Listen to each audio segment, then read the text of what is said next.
Dahil sa kawalan ng tulay, nanganganib ang mga tumatawid sa isang rumaragasang ilog sa Barangay Puray sa Rodriguez, Rizal. Kaya para may ligtas na daanan, ang mahigit 4,000 residente doon, ipagpapatayo sila ng bago at matibay na Kapuso Tulay ng GMA Kapuso Foundation. Tuwing bumubuhos ang malakas na ulan, lakas loob na nilulusong ng mga estudyante sa Barangay Puray sa Rodriguez sa Rizal ang rumargasang ilog. Bukod sa mga gamit, ay bitbit na rin nila ang mga sapatos. Makapasok lang. Sa ilog din tumatawid ang mga guro habang sinisikap na huwag mabasa ang mga dalang modules na gagamitin ng mga estudyante.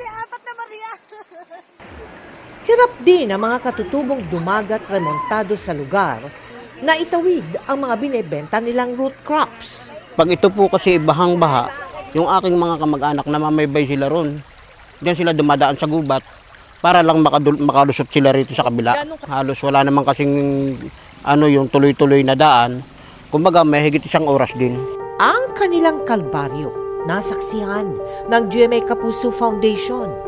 Kaya bilang tulong, sisimulan na natin ang pagpapatayo doon ng 50-meter long, cable-suspended concrete and steel hanging bridge sa ilalim ng ating Kapuso Tulay para sa Kaunlaran Project. Napili natin ito. Tinamaan kasi siya ng 2 malakas na bagyo. Itong bagyong Karina last year at saka yung bagyong Enteng. Hindi sila makatawid. Ang taas-taas nung tubig. Sisiguraduhin ho natin na hindi na ho kayo maa-isolate. Naging posible ang proyekto dahil sa pakikiisa ng ating sponsors, donors, partners at volunteers.